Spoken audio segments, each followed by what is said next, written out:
Thank you. Thank you very much for that very kind introduction. So I'm really excited to be with you all today. So my style is very interactive. So we're going to be like talking. So we're going to take off our shy hats and we're going to put on our extroverted talking hats on today. So I put together a workshop that we're going to work through. First, I want to thank Muhammad. I call him Hamouda, but Muhammad for everything that he's done. It's been a pleasure working with him and having him at PACC. And I had no idea you live an hour away because he's always here. So I admire that dedication. So today we're going to focus on building buy-in and community power. Honestly, I feel like, was integral to the success of PACC. And everyone always says, like, how did you guys do it? And I always say that the biggest lesson I personally learned and that I've seen through PACC is building buy-in. Also, disclaimer, the kids in the room are my children. So they're going to be my little cheerleaders. So today we're going to start off with a welcome, an icebreaker. I also want to give a quick disclaimer. The PowerPoint is not beautifully formatted, and this is a personal pet peeve of mine. But with all the things that have been happening, I didn't have enough time to format it, so I do apologize in advance, because I'm really upset about how not pretty it is, but it's okay. So we're going to start off with a welcome, an icebreaker, then we're going to move into what is community. Then we're going to go into what is buy-in. We're going to talk about PACC and the story and how does community and buy-in fit into that. We have 2 exercises we're going to work on today. We're going to get into groups to talk about mapping trust, power, and vision, and that's a tool to building buy-in. Then we're going to talk about leadership. What does that look like? How does it come out in community work? Then we're going to do our second exercise of designing buy-in, and then we're going to end with reflections and why this matters, and tying it to different ways of thinking in the long run.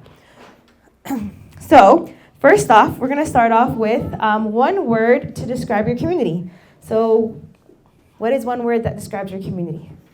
I think I have this. I actually have a word cloud. Oh, it's not here. It's on my laptop. 1 second, let me see if I can get it here. Here it is. So what is one word that describes your community? Faithful. Faithful? Faithful. What else? Close-knit. I'm going to sit so I can not have my back to everybody. Close-knit. What else? Resilient. I think this is resilient. I could keep going, too. Yeah, keep going. I hope this works. What other words come up? It could be your community or community in general, a community you want to be a part of. What are different words that come up for you? Distracted. Distracted, okay. Distracted. What else? You can also shout the same words because it's a word cloud, so the word just pops up if it's more words. Diverse. Diverse. Okay. What else? Persistent. Persistent. Okay. Grieving. Grieving. Ooh. Helpful. Helpful. What else? Loving. Loving. Frustrated. Frustrated. This is where my spell check gets tested. Caring.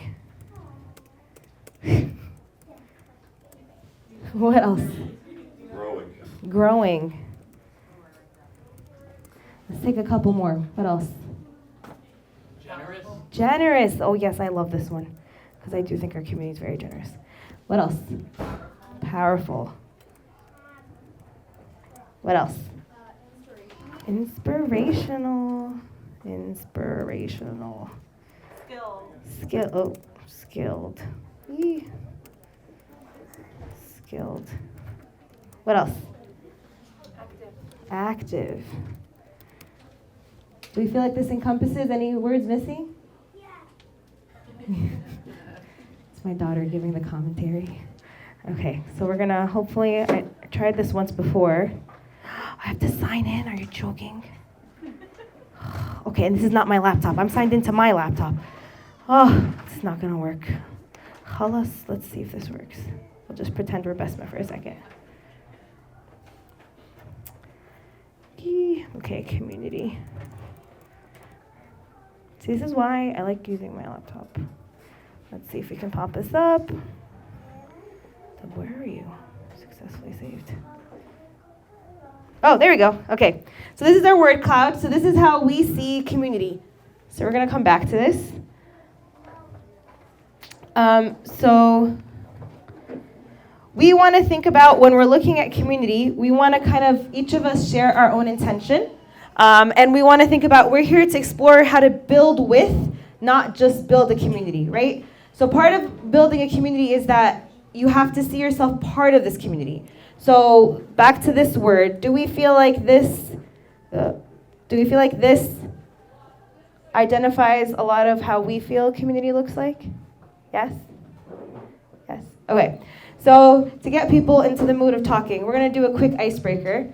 So if everyone can go near the people you're talking to, I know, I always love icebreakers. Everyone hates icebreakers, but it's a good way to meet people. So you're going to go and you're going to share with your group or whoever you're talking to, like the people around you. You're going to share with what resonates with you and what doesn't, and then how do you want to show up intentionally to either bring these words in or add other words into this. Okay? Okay, so I'm going to give you guys 5 minutes. So introduce yourself. What does community mean to you, and does this resonate to you or not? So the reality is that we're all individuals, but we're rooted in a much larger system that influences different levels of being, right? So you start off with the individual, then you have the microsystem, so the people that you're directly interacting with, such as your peers, your mentors, your parents, health providers, social media, spiritual community, teachers. Then you have the mesosystem, which focuses on relationships between these systems. So how do parents and teachers work together? How do teachers and community members work together? How do health providers and social media work? So it's how do these two things work together? Then you have the exosystem, which is the larger systems that these individual and these relationships exist in. So for example, the juvenile justice system, extended family, neighbors, our healthcare system. Then you have the macro system, which is more the government level, right? Different things for example, administration changes, different realities of being in the place that we're being. And then you have the chrono system, which is, different movements that are depending on the time, right? So you have so basically, a lot of times when we're thinking, we always think on the individual base, but we don't realize that the individual is based already in a larger community on all these different levels. So when we're creating a community, we have to think of a way to address the time, the government, the larger systems that exist, the relationships, and the direct, things that exist around people, the direct relationships that they have. So this for me is always a good way of framing and starting this conversation, because we think a lot of times, I exist in this world. So what are my limits? How do I connect? But the reality is that you don't exist in this world alone. And when things happen to you, it's not happening to you alone, right? You're embedded in a larger systems or multiple systems that ultimately decide your fate or what happens to you and different things like that. So any questions about this? Any thoughts, reflections? Okay. So now we're going to transition to buy-in. So before we get into this, what do you guys think buy-in means? What does buy-in mean? This is my favorite word. I always just say, we have to build buy-in. What does buy-in mean? Yes? People willing to kind of go to bat for you? Yeah, that's one way to put it, yeah. Kind of an incentive to do something. So why should you care about something, or why should you buy into it, kind of? Yeah, that's a great way to put it. What else? Yeah, for that, I feel like we're going to say something. I feel like you have to put risk or something that you sacrifice. So Yes. That you feel the risks that the organization feels that you're feeling now. Yeah, so basically the idea of buy-in is creating some sort of investment, right? So when people say you're buying into stakes or buying into a company, buying into whatever, but it's also buying into an idea, right? So I always give, so I'll go back to this and I'll go to the example. So buy-in means feeling ownership or investment in a specific vision, actions, a specific way of looking at things. So you want to make sure that people are bought in to whatever you're presenting, right? It's not just you're presenting something and people are looking at you what are they talking about, right?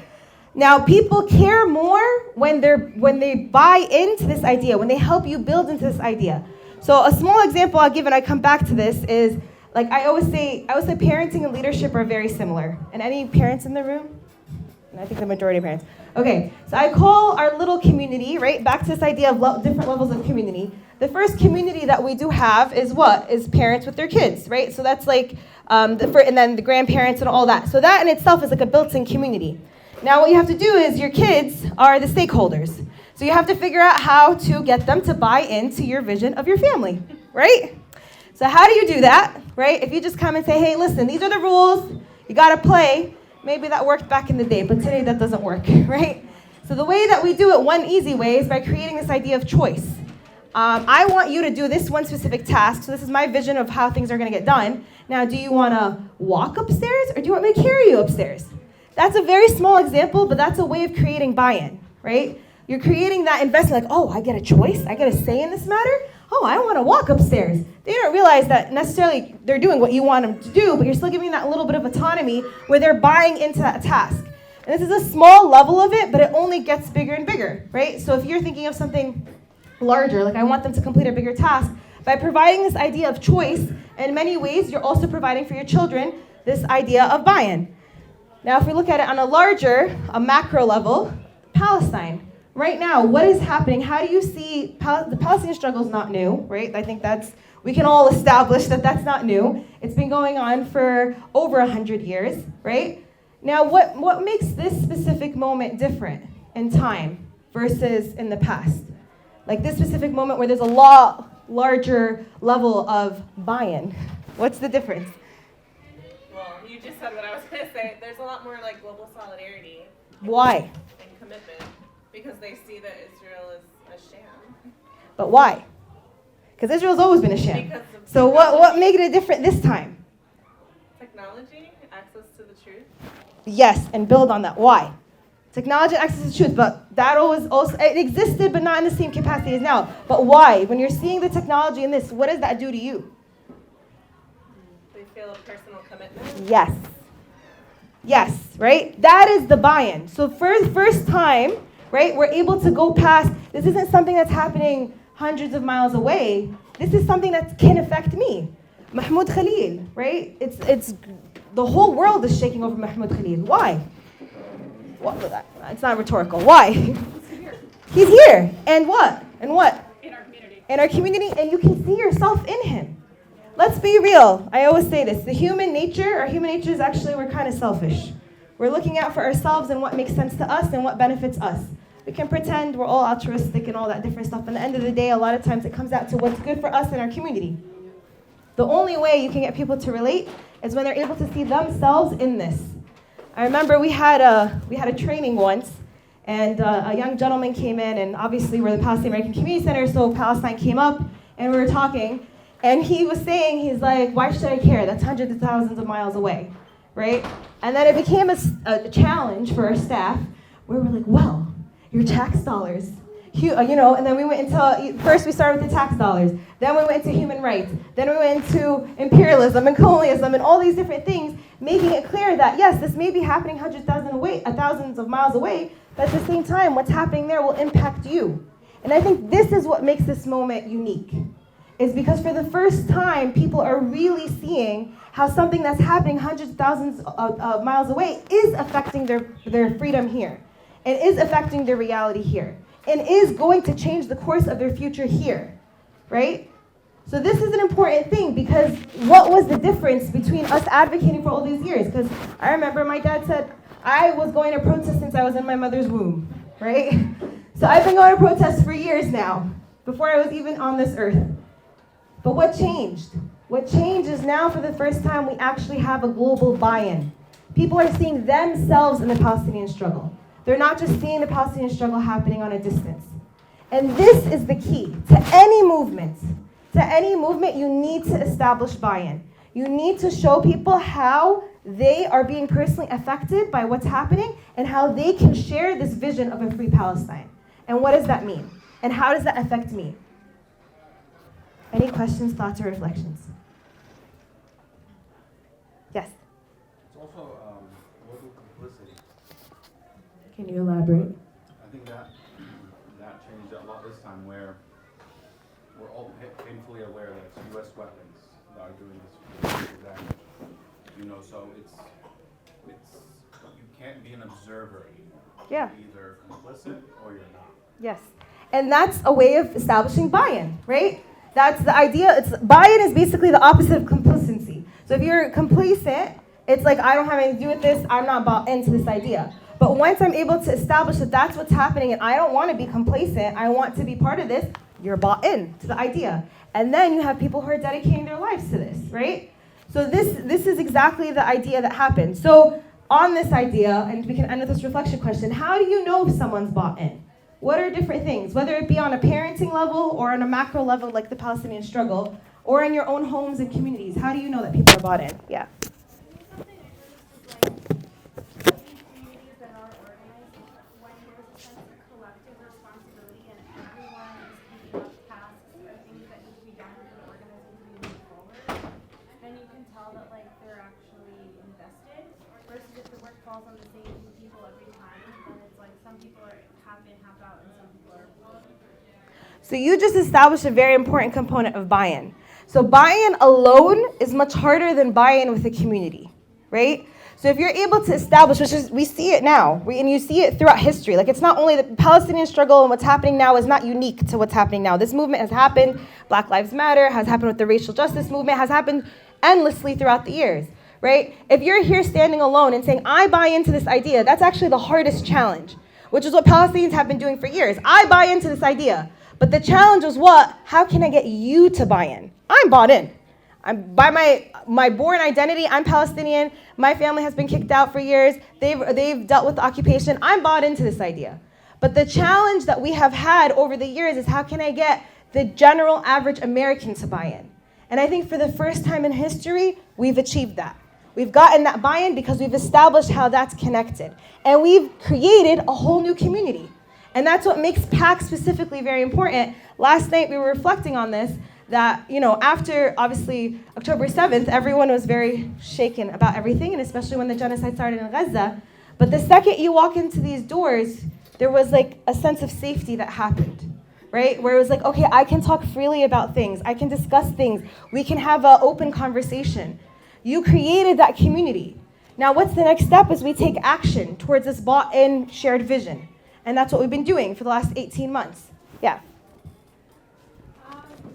What do we do with, the other issue is that we also have people within our own community who aren't as invested as people that they would be. So how do we address that challenge too? That's a very good point. It's, again, it comes down to, I always say, it comes down to buy-in. If they're not as motivated, they're not as bought into the idea. Tell them to come to PACC. We will make sure they're bought into the idea. How do we get them to come here? So that's actually, okay, we're going to have the PACC story later, but we'll give a preview right now. But that's actually the idea. So what does PACC do? So PACC, we're not just, if we just are here just for Palestine education, I'm going to be honest with you, I don't think we would have flourished, right? If we're just like, hey, come talk about Palestine, let's go through history lessons. People were like, okay, cool, you do you. Like, we would have had like 5 or 10 people, right? But how did we establish that buy-in? I know a lot of you are familiar with PACC, so yes.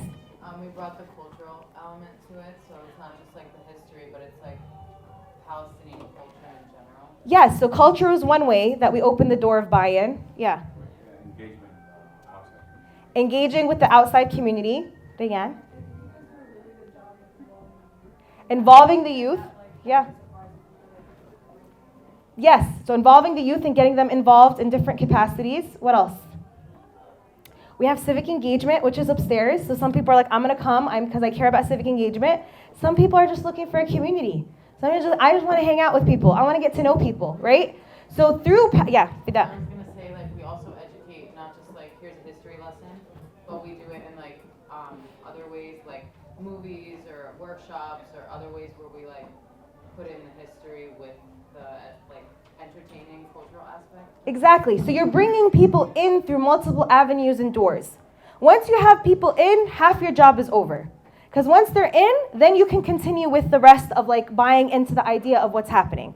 So I always give this example of a young lady that came to our center years ago. Now she's a beautiful budding journalist. But in the beginning, she started with tutoring. She was like, hey, I have community service hours. I need to do for my school. I'm in an honors program. Can I come and tutor at your center? We had a tutoring program because, again, back to Bronfenbrenner's microsystem and all the different systems, we know that an individual is embedded in their system. Our education system's not the best, so we have tutoring in order to help supplement that, right? So she came in as a tutor. She was like, oh, this is actually really cool. And then she's Palestinian, so she's like, I want to connect more with my identity. We had her enter HOPE. HOPE is one of our programs that we have for youth to learn about Palestinian history and also take it into a social justice lens. She was so inspired by that class that she actually started our literary magazine, Philistine. And but this also tied into her thing where she wanted to be a journalist, so she started getting her, feet wet in this work. And then she's only gotten more and more, involved and more interested. Now, some people join just through HOPE, but I don't know if she would have joined just through HOPE, right? So we created that buy-in over time and through that building of community, because now she wasn't alone. She came in and she joined the class of 20 other students that were about her age that liked this idea, that then created and kept working on something, and they created Philistine. And I'm happy to say, I think our 9th volume just came out, which you guys should check it out. It's very nice. This thing is falling, so I'm gonna just take it off. But yeah, so this is the idea of creating buy-in, is that we have at PACC, we have multiple avenues of getting people to come in through the door. And then once they're through the door, then we work on buying them into the Palestinian struggle and what does that mean. And again, I always say this, we meet people where they're at. What are things that are important to you? Okay, well, this is how it ties to Palestine. Healthcare is important to me. Racial equality is important to me. Social justice is important to me. Indigenous issues are important to me. So we approach the Palestinian struggle through all different avenues so that we could get people into the idea. Any other questions before I move on, or comments? Okay, so steps to create buy-in. So there's multiple steps to do this. And I always say that we're going to tie into the Palestinian history. My first year at my job, back in 2014, was I literally, and actually Dalal was one of the first people I met with. I don't know if you remember this, but I literally put a call out and I said, hey, we have a board, they have an idea, they want to create this center. I don't know what that's going to look like or what that's going to be. So we sat in my first year of my job, when I was at 20 hours a week, because it was part-time at the time, I just met with people and just heard from people what do they want, right? So Dalal and I met, and we talked about an oral history night. But I still remember it, it's still we've done it in different capacities, but not the way that we had originally envisioned. But we had other meetings. So I had a meeting with someone that said, our kids need tutoring. I had a meeting with someone who said, our kids need DEPCA. We even had someone who said they needed karate, which we tried karate, didn't work out. We decided that's not the way to go. But we had several meetings. And what did those meetings happen? They didn't just stop there, because this is the key. This is how you build buy-in. We had those meetings that translated into action, right? So we had those one-on-one. Within a couple months, our tutoring program was up and starting, and I'm happy to say it's still running today, 11 years later. Our DEPCA program, same thing. We started it, it's evolved. Fidat is one of our program managers with our DEPCA program, and it's gotten and changed in so many different ways. Every program that we have at PACC, every event we have at PACC started with a conversation. And that was the key way of doing buy-in. The other thing is reflective. So I'm going to go through this because I think that example shared it all. But the first is listening deeply. So really having those one-on-ones, taking that time. I know especially in the fast-paced world we live in today, we think, oh, what's the point of having conversations? But really sitting, hearing from people, listening, and understanding what are the needs that need to be met, and then actually working on it is the number one first key. The second is reflect needs back. So doing it through different ways. Sometimes you can have one-on-ones. Sometimes you'll do surveys. Sometimes you have focus groups. Sometimes you'll do like different just town hall events or different fun events that we're just listening. What are things that people need? Then we build a shared vision. So this was important because for PACC, going into our PACC story, and what was happening was that I started off with all these meetings, and honestly, like I told you, they took us to a million places. We had karate, we did like a bunch of other things, and it just was really like unfocused and unclear. Then in 2016, we did something where we did a community needs analysis, where we did a survey, we had over 300 respondents, and we sat down and really analyzed the data and saw, okay, we have a bunch of people saying a lot of different things, but how can we focus? What is the point of this, and what do people expect of this center? And that's when, in 2017, we were able to go through a full strategic planning process, and we established a set mission and a set vision in our first strategic plan. That's been renewed every 3 years since, through different, avenues. But, so this was the idea, was that we were able to build a shared vision. Now, this wasn't just Rania, and I always say this because this is a key to community psychology. It's not just Rania sitting in a room thinking, okay, so I think this is what people need based on my own experiences, right? Going back to the idea of community is not what I think. Community is what we as a collective think needs to happen. And it's making sure that as many voices as possible are included and integrated into this idea of a shared vision. Then we act together on small wins.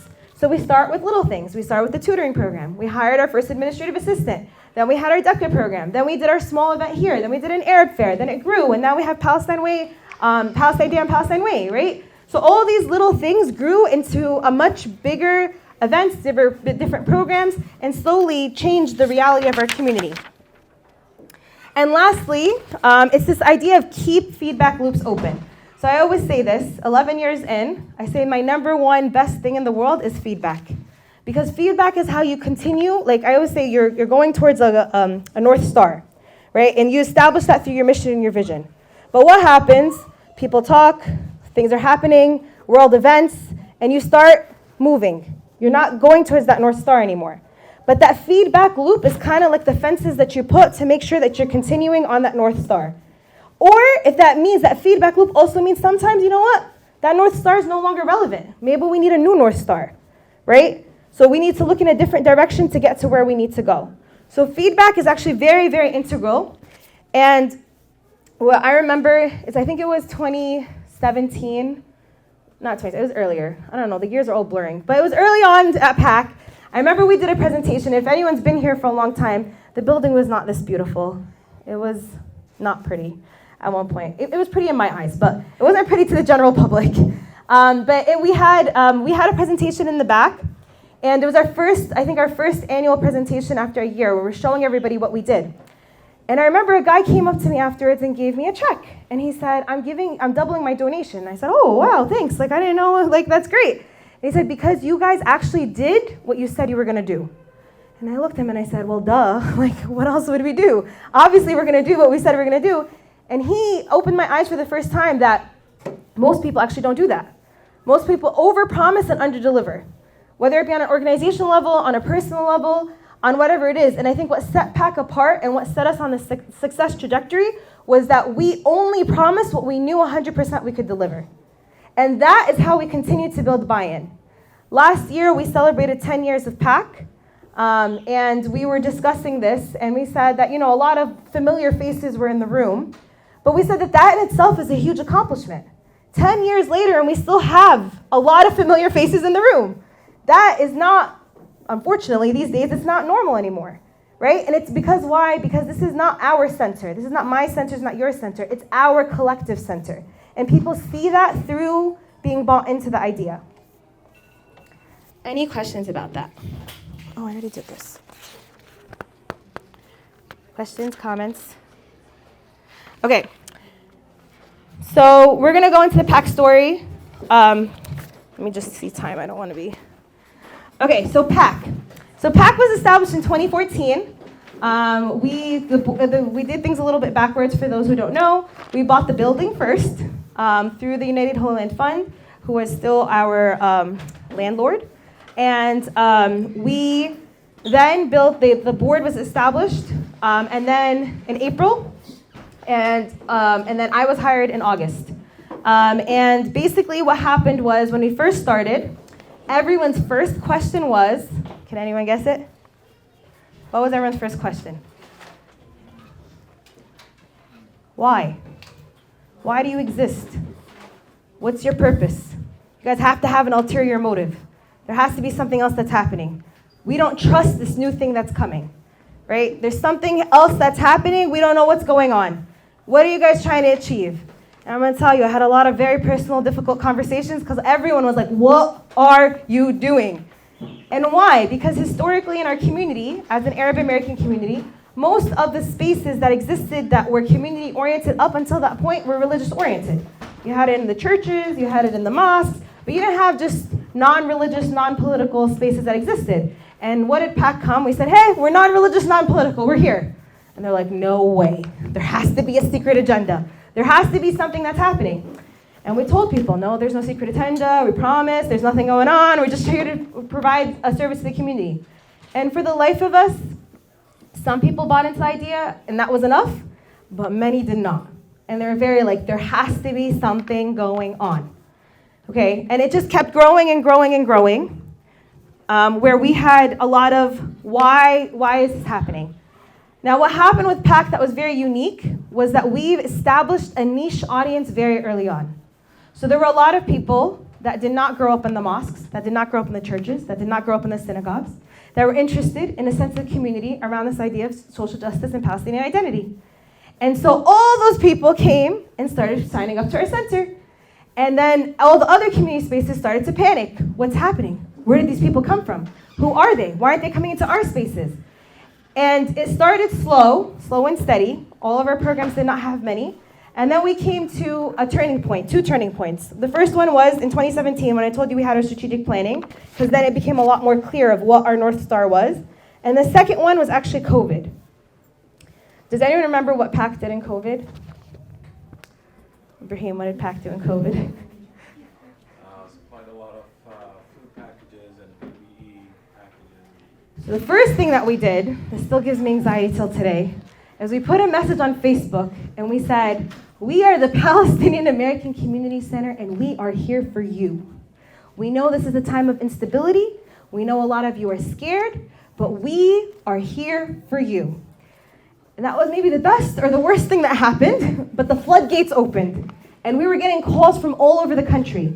You're here for me? Well, I lost my job. I don't know what to do. You're here for me? Well, someone was jailed. I need help. You're here for me? I haven't had money in ages. I need help. You're here for me? I'm trying to get my family from over here. I don't know what to do. All these different things happened. So what happened is we realized there was a huge need in our community, both locally and nationally, that was needed to be filled. So we started working and working and working. And so we then, not only did we supply something for our community here, which we provided a 7-day virtual programming, where every day we had a different virtual program that was happening. We also were able to supply over 7,000 PPE masks to not only our local Arab community here, but it was to everybody. We had people driving from an hour away to get PPE. And we gave over 1,000 meat and food boxes to everybody. And we also were giving out at one point 500 meals a day to different organizations, whether it be senior citizen homes, whether it be different local institutions or whatever it is. And that was a turning point, because I heard all those people for the last 5 years that were saying, why do you exist? They're like, oh, okay. We get it now. You guys are really just here for the community. And it was why, because we were there in the moment of need. And I'm going to be honest, this was a moment of growth for me, because I was very resistant. I was like, this is not our purpose. We are not a social service agency. But there was a lot of pressure of, no, we're not a social service agency, but we're here for the community, right? And right now our community is suffering, which they were, because people that were making bank suddenly lost their jobs. Some people had a lot of loved ones lost and were killed in the process, and a lot of things that happened, got killed, died in the process. So there's a lot that happened, right? So we switched our strategic goals, and we completely became like a little emergency shelter. Like nothing was functioning how it was, and we were. And to the point where Governor Murphy shouted us out, and a lot of the community, our partners, increased tremendously, not because anything changed, but because we were able to finally get them to see our idea and get them to buy in. So we're able to finally have them see our shared mission and our shared vision and see, you know what, PACC is really here for the community. And so for the first time, many organizations that were against our existence, right, began saying, let's work together to serve our community. And we worked together to continue to serve our community. Our second turning point actually happened in 2023 because of the genocide. Same thing happened, but in a different capacity. So in 2020, we had people that needed their basic needs met.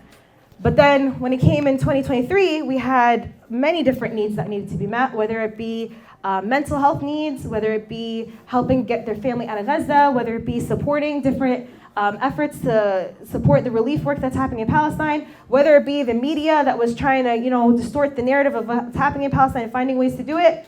So we were able to step up in a different way, right? Because our mission at PACC is to strengthen sustained ties to Palestinian heritage while empowering the success and well-being of the entire community.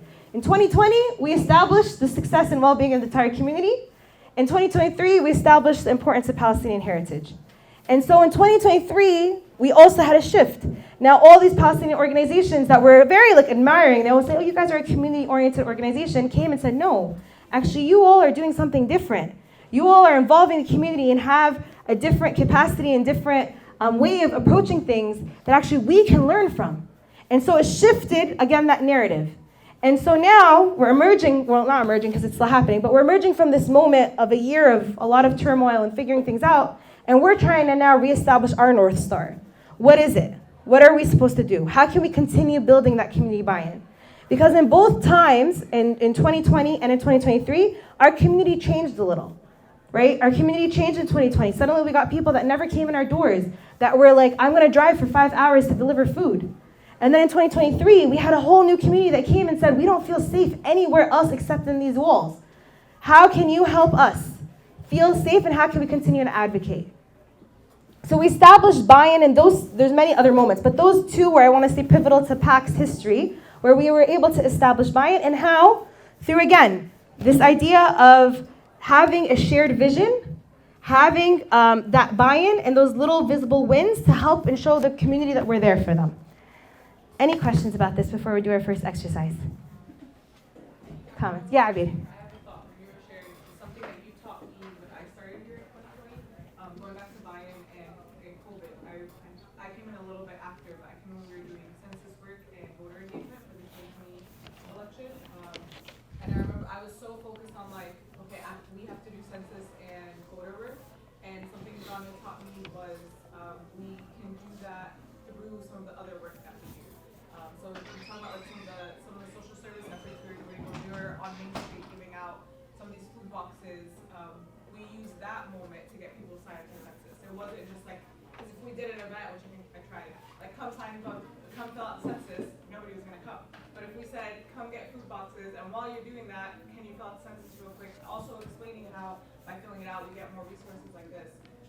That actually got a lot of people started getting everybody, not even willingly, they're like, yeah, let's do this if that means we're gonna strengthen our community. So I think about that a lot and I think we do that a lot now at PACC. We practice it where it's finding the way, some things are important, but it might not bring people in. So how else do you bring people in? This is what you always say, how do we bring people in to get them to do what we need to get done? Yeah, and it's the idea, again, thank you, Abir, because that's a great example of how did we establish buy-in, right? The idea always in community work on every single level is how do you establish buy-in? So when people, and this was actually, we had gotten a state-sponsored grant at the time, and they were actually used us as a model because they were all saying, we are not getting enough people signing up the census, and we need people to do the census. So we said, well, obviously you're not gonna get, people are worrying about their job, they're worrying about their next paycheck, they don't know if they're gonna have food on the table. How in the world are you gonna get them to care about the census? But when you're doing it, where you're meeting their needs, you're establishing that bond, you're establishing that trust, and then you say, hey, we have a long-term way of getting this done by being counted as an Arab American community, fill out the census. I'm not gonna say everybody listened, because that's never happened. But let's say from 0, we had 5 people taking the census, right? And then we became a model where other people were also doing the same thing. We went to several different communities. We started, so actually here's a fun fact. We also started an ice cream thing because everyone just wanted some something happening. So we actually started, our first idea was we give out free ice cream and you fill out the census. You just have to show us you filled out the census. And so this actually became a state model. And everybody in the state, we had our ice cream truck guy go all around the state with many different organizations and was giving out ice cream to get people to do the census. And I know it seems like a small example, but it was because we brought them in a different way. We brought them in through the ice cream. You don't necessarily have to always buy in people to this whole shared vision. Those are the people that you want to keep long term, but you can get them to do those actions by buying them in through different ways. And not buying them in as in bribery, because that's not what we were doing, but buying them in as in buying them into the idea. And then, again, this is also something even with leadership, and we're going to talk a little bit about this in a bit, even when we're doing a team thing, and I always have this conversation a lot. Our team at PACC is growing. I can come and sit and I'm like, guys, this is what we're gonna do, right? We're gonna say, this is our strategic plan, this is our annual plan, this is what we're gonna do. And I learned this very early on because I used to do that. We used to have a strategic plan. I used to be like, okay, Rania, you have an idea. I used to sit in a room. I used to come up with the annual plan. And then I used to be like, okay, guys, let's execute. And guess what happened? Like, I want to say maybe 10% was executed. Because what? Because I was coming in and saying, this is what we need to do. And then I learned very quickly we had to shift that. So what did I do is I went to each person and I said, what do you want to accomplish this year? What is something you want to get done this year? What are different goals you want to make sure that we achieve through PACC? And then we had that conversation. Some people would say, you know what, I want to do like crazy ideas. And I was like, that doesn't fit with our shared mission. Let's try to edit that a little bit to get it to a point of our shared mission. And we did. And then the following year, what we did is we had each person write out their own annual plan, and then we combined it into one annual plan. And from 10% success rate, it went up to 80% success rate. And that's why, because now it's not Rania's plan, it's our plan. For the center, that's what, it's not rooted in anything. It's rooted in a strategic plan. It's rooted in community voices. It's rooted in the feedback that we've received from our community. And I always give a small example, like even if it's down to just the small event that we're doing. I can come and I know I have a really good idea about an event. And if I can come, and it always happens, like I'm like, hey guys, we need to do this. And they look at me like, okay, Rania's coming up with one of her crazy ideas again. But if I come and I say, guys, what do you think about this? We have this problem, and then we cater the conversation in a way where we're getting to that point, but getting them to arrive to those conclusions rather than me imposing my conclusion on them. The idea always works out flawlessly and much, much better than it did originally. Because in the end, it's not my idea, it's our idea, because we created that buy-in. So now we're going to learn how to create buy-in together. So we already did this. Okay, so I have 2 worksheets. This is called a map, trusting, power, and vision matrix. So basically the idea is that, like I said early on, when we started at PACC, there were a lot of voices. And Rania thought the way to handle this is to listen to every single voice. So what happened to Rania? Rania lost her mind and was like, we can't do all this. So then we started saying, does it make sense to listen to every voice? We started saying, okay, who's around more often? Who has more stake in this organization? Who actually is there not just to give the idea, but help to execute the idea? And those people had more weight than the people who just came to say, hey, I have that idea. Because that will always happen. It will always happen, no matter what. So we have this matrix where basically the y-axis is stakeholder influence and power. So how much influence and power do they have? While the x-axis is stakeholder interest level. So if you're high on influence and power, and you're high on interest level, you're a key player. So this means these people we got to listen to. These people we have to focus on building that buy-in. Now, if you're high on influence power but low on interest level, so you're like, I have power, I have money, I have time, I have resources, but I'm like, your idea is okay. These, we're going to meet their needs to convert them into high interest level, right? So we're going to meet their needs. We're going to do what we did. Hey, you wanted a program, we made that program happen. You wanted the event, that event happened. Oh, wow, you guys are really good. You guys are doing what I needed. Oh, you know what? I'm actually really interested in working with you all. So you convert them from here to here. So this is always the goal. We want people to become key players. If your influence power is low and your interest level is low, we keep you informed. Because maybe you can convert to meeting, to either different category. So you keep them informed. You say, hey, here's a mailing list. Here's my text message sign up. Hey, there's a cool event happening. Do you want to join? And if your interest level is high, but your influence and power is low, you keep them involved and informed. Because you never know when the influence power increases. So back to this idea of the young lady I was talking about earlier. When she first started, her interest level was very high, but she was a 16-year-old girl. Her influence and power was not very high. But now, 10 years later, she's an amazing young journalist that's making strides in her community. Her influence power has increased. Her interest level is still the same. She's now a key player, right? Does everyone understand this matrix? So now I have matrix for you all. So I want you all to think about people, like either an idea you have or different people that you can think of and plot them in this matrix. Does that sound good to everyone? Yes? Is it clear? Can I get a thumbs up? Because I can talk forever, so I want to make sure people are engaged. Okay, so if you can just take one and pass it. I think we may need more. Do you mind making more copies? I think we only made 10. On the back is our second exercise, so if you all can finish the front, and then we'll work on the back. Yeah, no, one for each person. We're going to make more copies, because we started off with 10 people, so we only had 10 copies. So you're going to think about people either in your communities, an idea that you have, people that you want. Maybe we can think about the Palestinian struggle. Where are they in that sphere? Or if you have an idea that you want to happen or to implement in the community, think about where those people are at and what are things that you can do to get them to the point of being a key player. Does everyone get the point? Yes? Yes? Okay. So I'm going to give you all... Okay, time's up. But we'll have a little bit more time to talk and discuss. So if we can wrap up the conversations. So I want to give, actually, I thought about this because I should have given this before, but there are 3 examples that we're going to talk about that I want to share out. I want to hear from everybody. So one, like I said, back to this idea of community, right? Each of us have our community within our families. And I always tell my husband this, is that when I want to convince our kids to do something, right, I can tell them to do it, and they'll likely do it, but they won't be convinced to do it, and it won't be long term. And I want to make them key players, right? So you can see this, it doesn't have to be something as large as an organization thing, nor does it have to be a Palestinian struggle level thing. It could be as small as something in your home, right? So if you have low influence and power, which we know our kids can have very high influence and power, and low interest levels, you can't get them to do what you want. You'll just be like, hey, this is what we're doing, this is what's happening. But if you are able to, convince the kid of the importance of a task getting done, suddenly they're key players and they're leading that task, right? So you're doing it in a more effective and efficient way. So I always say, I'm like, parenting and leadership, one day I'm going to write a book about this, hopefully. But it's they're very intertwined. Then the same thing again with the idea of leadership. So within our teams, right?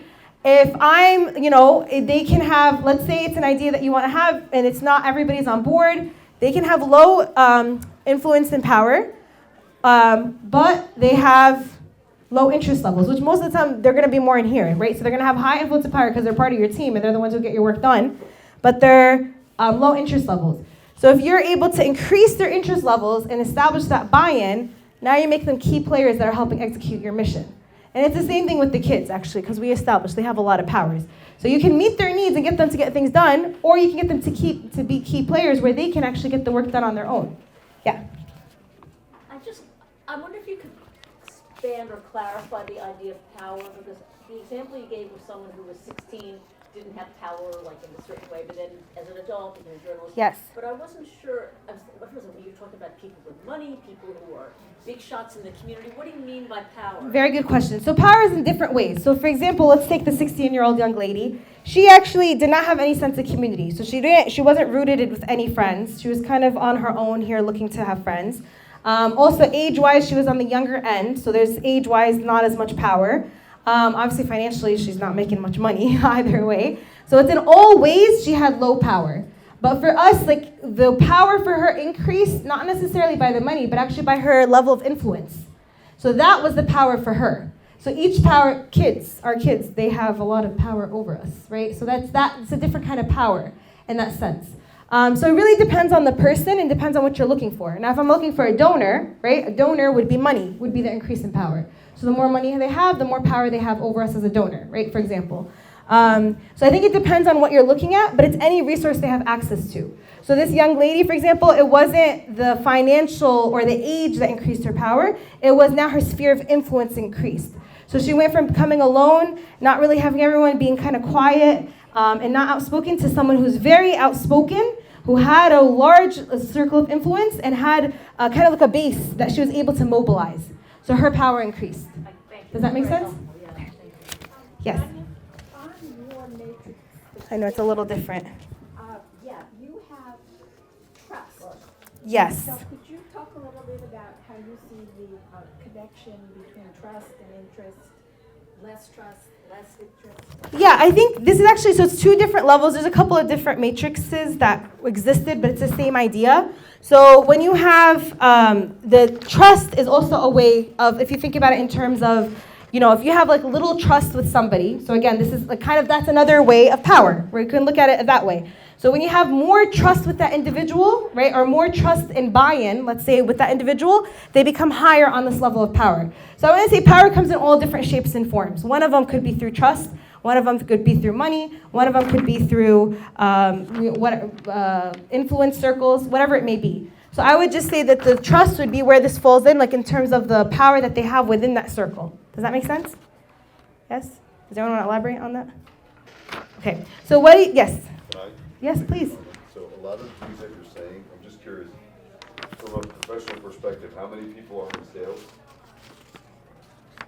And I would argue everybody is in sales. And this is, you're selling an idea, Yes. you're selling your thoughts, you're selling your perspective, and this is why you create buy-in. So when you have buy-in, you're always selling something. Every single one of us is selling something every single day. It's just in a different capacity. We might not be doing it professionally, but we do it throughout our own lives. I am a sales engineer, so I'm the technical side of a sales team. And when we go into customers, a lot of times what we're looking for is aligning to their interests. So what keeps you up at night? A lot of times what we ask to our customers. And then we align what we're selling to what keeps them up at night. So we might slightly change our story to align with their interests. So it really goes back to the trust concept as well, is they have to trust in us in order for them to buy from us as well. Typically within the sales environment, there's a salesperson that has the quota, they call them an account manager, and then there's a sales engineer. Customers usually don't trust the salesperson because all they're out for is money for themselves. It goes back to that concentric circle with me in the middle. Whereas on the sales engineer side, we don't get paid as much from a commission perspective, so the customer typically sees us in their favor, so building that trust. And when you buy that trust and you get that trust, you're getting that buy-in and you're more likely to be able to influence them. So a lot of this is really aligned to sales as well. Yeah, I love that, because I agree 100%. I think that is a very, very, that summarizes the entire workshop. Thank you, Zakaria. Anyone else want to add any points, thoughts? Anyone want to share any examples that they came up with? Yes. I think there might be another arrow where someone getting involved makes them feel more powerful, so they cross over a square. I work in affordable housing, and this thing that we so desperately need, but nobody actually wants where they are. So I don't know, getting buy-in on a theoretical level from people versus when it actually comes down to their neighborhood is something that we work really hard on, but I don't know how that fits. Yeah, I think that could, in theory, be like a Z-axis, or in many ways, that's also where this flies in terms of your influence and power. If you're involved, you have a higher level of, yes. On that point, like the way, I think, because I was in a meeting last week, we were discussing affordable housing, and I think one of the issues that people have is that, like you guys need to work on the trust issue, because people think from the town that affordable houses means crime, means bad people moving in. And that's why they resist. So if the trust there that, no, this is actually helping people helping good people to afford housing that they cannot afford in any other way. Even people that live in the town, and like their kids that are growing and they just cannot afford these prices. If you build that trust that it's good for them, then it will be easier to sell the idea. But there's other groups that pushing it that it's bad. Like these people are up to no good. They just want to move all these criminals and all these bad people to the neighborhood. So it really, I think, changing the focus, Buy-in. and having the buy-in from the community that this is actually good for the community, and it is good for the community. But there's groups that sell it as it's something bad. So I remember one time we went to the New Jersey Center of Nonprofits, and they were doing a messaging workshop. And their number one thing they were saying was that with LGBTQIA, the movement, basically what was their slogan? What was the way that they got everyone on board? What's the one word? Love. You can't argue with love. It's literally what the speaker said. You can't argue with love. I said, darn, that is a very good point, right? So at that time I was thinking, what is that one word that we need for the Palestinian struggle that you can't argue with? Because then it becomes an identity. You're either with love or against love. So what's it for Palestinian? Freedom. Justice. It's actually justice. It's not freedom. It's justice. You're either with justice or you're against justice. And that's the personas that happen. And how is that? That's a very basic buy-in. And that's what needs to happen with affordable housing in a certain degree. Justice is there, because I remember sitting there, this was a few years ago, I want to say, I think before COVID, and I was thinking, what word would it be for Palestine? I was like, we can go this way, we can go that way, we can go this way, but I think today we see it, that justice is that word. If you're with justice, you're with the Palestinian people. If you're against justice, then you're not with the Palestinian people, right? So I think that this is the idea that a lot of times you need to come down to a very, very, very basic one-word level of like, how can we create this divide? Because that's how you enter people. Are you with or against? This very basic word. And then you can start with the discussion afterwards. Yeah. So, in my example, so I am an organizer with Staten Island for Palestine. And there's a growing Arab community in Staten Island finally. But one of our challenges that we've identified is a lack of organizing from the Arab community and the Palestinian community in particular. And I think we notice like a lot of Palestinians will show up for like cultural things, for like small business things, but when it comes to like showing up to, do advocacy, I think there's hesitation, and that's something that we've been exploring. I myself am also Arab, but I've been an organizer for a really long time, and that's not the case for most Arabs. Yeah. So in my matrix, I put you.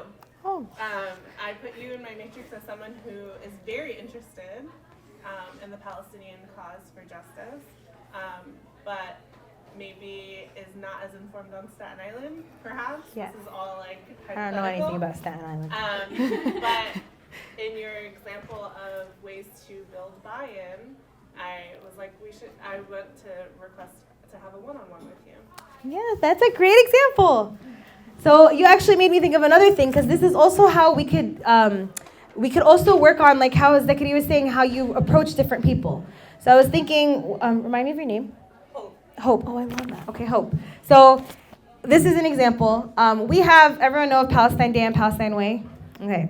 So those people are usually lower on the power spectrum and interest level, like they're like, yeah, cool, Palestine Day and Palestine Way. How many people do we have that come to Palestine last year? Did anyone come to it? How many people came last year? Oh, sorry, I don't know. Well, it was 10,000 people. Okay. So we had 10,000 people. Now, this conference, to me, is one of the most important events we have at PACC. I'm going to be honest with you guys. We did not get 10,000 people registering. We got a very, very little fraction of that, right? Those, to me, are our key players. People who are willing to dedicate a weekend or a couple of days to learn about Palestine, whether it's just coming one day, those, to me, are key players. So this will always be the largest. My goal is when I have Palestine Day and Palestine Way, I have those 10,000 people are coming. But I want to identify, how can I get those key players? How can I find those key players? How can I engage with these people to get key players?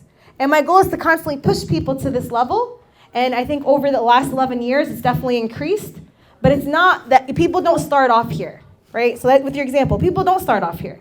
People come to the cultural events. They'll come, the festival, free food, free rides, free a lot of nice stuff, sense of community, FOMO, even, okay, this is going to be a little political for a second, but even the protests to a certain degree, right? I know I love protests, but I think a lot of times it's more of these people that go to protests, right? Because they go to protests, they go to shout. I don't want this to go on social media because they're going to call me an anti-protester. I'm not anti-protester, I'm very for protest, but I think it's one form of action, right? What happens a lot of times is we go, we yell, we shout, like, oh, that felt so good. And then we sleep till the next protest. But what do we benefit from that, right? What you want is these people, the people who go to that protest and then go to a lecture and then read that book and then talk to their spheres of influence and then keep working, because those people are the ones that will do change. So good for all of you for being here. Yes? The thing that makes people feel good going to a protest, how do you bring that thing into these other pieces so that if that's a big motivation for people, Yes. You can't make every event isn't going to be rah, rah, right? Yes, yes. But it's human, as you're saying, to want to feel that. Yes, But and from being with others, how do you bring that into other activities so people feel some of that? so it's usually through these steps. You get to a protest, you connect to someone one-on-one. Oh, I saw that you did such a great job. You seem really motivated. Hey, I have another event. Why don't you guys come to this event? Very basic. I have a WhatsApp group. Join the WhatsApp group, right? And you keep those point of contacts. I always tell people you need to have 7 points of contacts with people before they do anything. I'm sorry, Yeah. I wasn't asking how do you get them. I mean, Oh, I'm sure okay, you're excellent yes. at that, all these ideas. But how do you create other things that keep that feeling? Oh, that yes. respect that human desire for that feeling of uplift? to get Well, you that- integrate it. So how many of you came last night? You all should have came last night.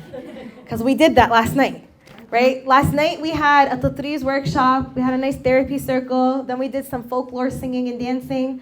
Honestly, I was in euphoria. I was so happy at the end of the evening. We didn't do one political thing. We didn't, like, political in the very technical sense, right? We did political through, like, holding on to culture. But that's it, right? And the idea was that yesterday we said, hey, everyone's here, come tomorrow. And then keep going. So you bring people in, or like how Abid was saying with the census work. Some of the ideas we came up with the census work was that we had a grandparent, because we said there were two people that were not being counted on the census. The people that were over 60 and the people that were under 10. So what did we do? We came up with a gingerbread grandparent and me event, right? So we had the event, and I was like, oh my God, I want to come with my grandkids. We did a nice little picture station. They came, they took pictures. We had a gingerbread set for everybody. And then as they were coming, we're like, hey, can you just do the census for 2 seconds? And they did it. And then we got this, sometimes, we also told them, hey, are you interested in more stuff like this? Can you sign up? And you get them. Let's say we had 100 people come. I'm not going to get a whole 100 people do the census. Maybe with this very exciting way, and if I'm very persuasive, out of the 100, maybe I'll get 50 to do the census. And maybe out of those 50, I'll get 10 people that will continue working with us. So you have to be also prepared to know that there's going to be that attrition. It's always going to happen. Again, Palestine Day, we have 10,000 people. How many volunteers do we walk away with that? Probably, honestly, out of the 10,000, maybe 100, right? So it's finding ways to create those moments. And I want to say, I think with PACC, we do that very uniquely. Where we're always trying, I call it the PACCify. How do we PACCify events? So one example is we had a winter souk, which is basically we had like 40 vendors come. And there they were selling all their different things. They're from small businesses. And I told the staff, our job is to PACCify this event. We're not just about bringing small vendors to the space. We had a voter registration booth up front. We had a Palestine education bingo going on. And we had a booth where we were signing up volunteers. So again, we had over 1,000 people that came to the event. We walked out with maybe 20 volunteers, but that was the key. Because now those 20 volunteers, you're moving them from here to to either of these matrices. Either of these boxes on the matrix. And you keep going. So you always have to approach things, you have to reach people where they're at, not where you are at, right? Even with concepts. And I always talk to Abid about this a lot, because Abid was in charge of a lot of our education thing. She'd come and say, like, colonialism and imperialism and all these things. And I'm like, yes. But when you're talking to like a 16-year-old that doesn't know like much, or forget a 16-year-old, when you're talking to like, maybe this is their first level of entering things, you can't bring all these big words in. You got to start very low. Let's start with justice. Can you relate to that? Yes or no? How does that look for you? And then you start building on that. And then you eventually may or may not get them to where you have to be, but you bring them to the water. You don't force them to drink the water. They drink the water when they want to, but you help them get to that water. Does that make sense? Okay. So just because we don't have much time left, I'm just going to go into leadership a little bit, because this is really important. Because I think a huge part of buy-in is not only having that concept, but also being the person that people can buy into, right?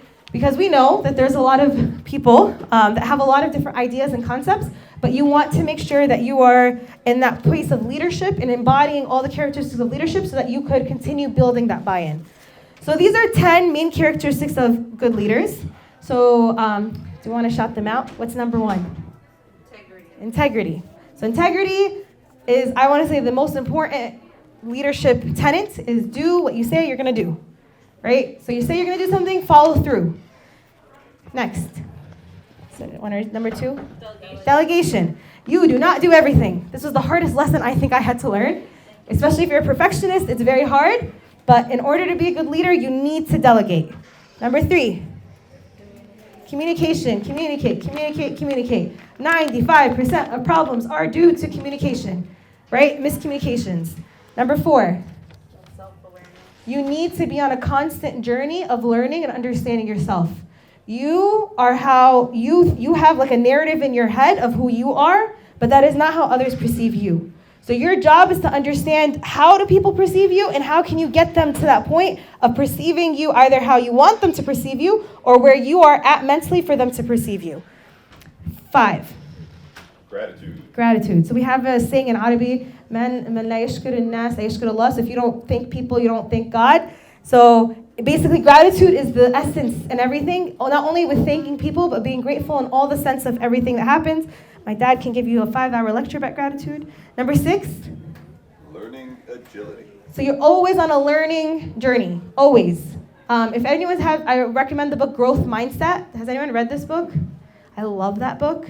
It's like life-changing because you go from a closed mindset where I don't know this, I have a problem, to I don't know this, but I'm going to learn, right? And this is how we have to approach things.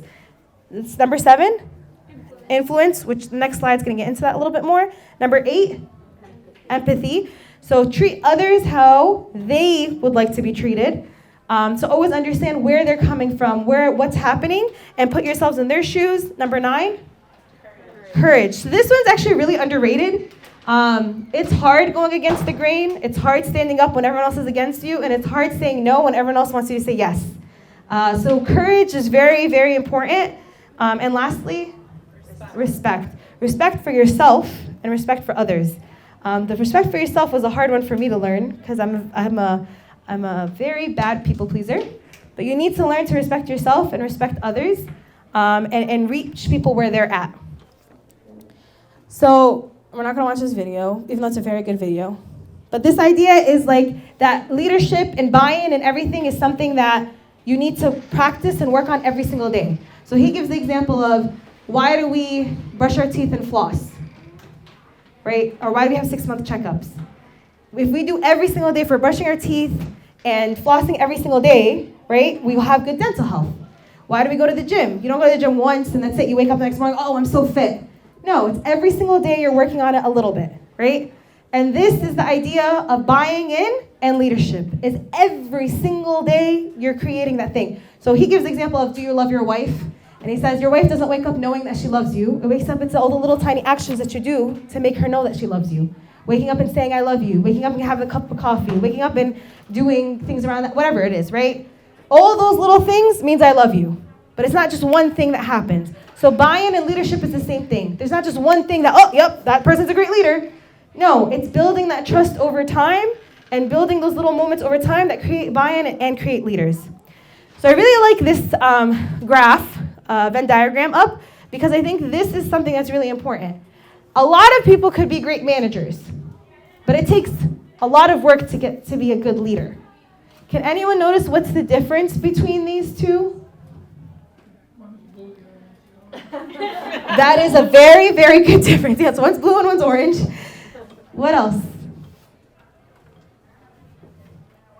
So I'll read them out. So management says discipline, project management, negotiation and persuasion, ability to understand, public speaking, organization, supervisory, attention to detail, ability to follow plan, willingness to stand up to subordinates, and goal setting and measuring. While leadership is active listening, coaching, empathy, motivation, communication, delegation, deeper understanding, ability to innovate, forward thinking, willingness to stand up to superiors, and goal exploring and reflecting. And they both have interpersonal skills, supervisory abilities, technical knowledge, and decision making. Yes, first behind you, Ibrahim. Yes. I think management is more like practical, like in terms of the practicalities of running business. Leadership is more like being able to have emotional intelligence and tune into like what your team members need to like specific. Great way to put it. Ibrahim? I think the main goal of leadership is generating buy-in. Management is more just let's keep this thing going. Yes. So management is task-oriented. Leadership is people-oriented. Right? So management means I have tasks, I need to get them done. Leadership means I'm investing in you as a person so that we have a team, so that we're able to work towards our buy-in and our shared vision. Which is why I said there's a lot of good managers, but there aren't a lot of great leaders, right? And our goal is to move from great management to great leadership. And how do we do that? This is in Maxwell's book. I forget the book's name, but it's a really good book. I have it on my Audible. I can share it afterwards. But he has the 5 levels of leadership. So the first level is position. This is a lot more focused on managing. So people follow you because they have to.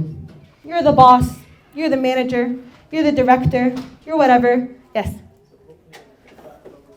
Oh, the book name is The 5 Levels of Leadership. My bad. I use this a lot. by Malcolm Maxwell, right? Yes, by Malcolm. John Maxwell. Close, Yanni. Anyway, okay, so number 1 is position. I've read this book a while ago, and I just always use this thing, so I forgot it. But number 1, position. So people follow you because they have to. It's a right thing. You're a manager, you're in a position of power, people follow you because you're in that position. The second level is permission. So people follow you because of relationships and because they want to. So it's because you're a good manager. You're not just a manager, right? You're a good manager. You're able to help people. They see, like, you know what, I really like this person. They have my best interest. I like them. I'm going to work with them. The third level is production. People follow you because of what you have done for the organization. So now it's not only because you're the boss, not only because you have a good relationship with them, but because you're able to get stuff done. Oh, they love this really amazing event. They had a really great campaign. I think they know what they're doing. I'm going to follow them. The fourth level is people development. And this is kind of the goal of where we want to be, which is that you're following, you're leading in terms of production. People follow you because of what you have done for them, not in terms of just like favors, but in terms of how you've developed them, right? So leaders, their job is to mentor other leaders. Their job is to create more leaders. So now when you're in this point of people development, people are thinking, oh, you know what? This person really was there for me in that time and helped coach me through this very difficult moment. This person helped develop this specific skill I had. This person, when I had a mistake, instead of harping on me, they actually helped me grow from this mistake. I see that this person helped me develop into a better person. So I'm going to follow them. Then we have the highest level of pinnacle, which this one is like Malcolm X, Martin Luther King Jr., Prophet Muhammad, all these like pinnacles. Respect, the highest level. People follow you because of who you are and what you represent. So now you're representing a movement. So people are following you because you are a face of a movement. On the other side of this, I want to say, unfortunately, Trump is kind of seen like this. Like people are following him because he's a face of a movement, right? It's not because of him anymore. There's a bigger movement that's happening that's why people are following them. And very, very, very few people reach that pinnacle level. The majority of people stop at number 4, right? So this idea is, again, how do you move from a good manager to a good leader? Any questions about this? Okay. So this is your second exercise. I don't know if everyone did this, and we're going to probably end with this. It's just, so what are you trying to build and launch? That's the back of the worksheet. So I want you all to think. Now we've talked a lot about this. Again, think on a personal level, think on a professional level, think on a family level, whatever level you'd like to be on. What are you trying to build or launch? Who needs to feel invested in this? How will you invite their voices and involvement? What's a small win or action step they'll see soon? And how will you follow up and build lasting trust? So can I give 5 minutes?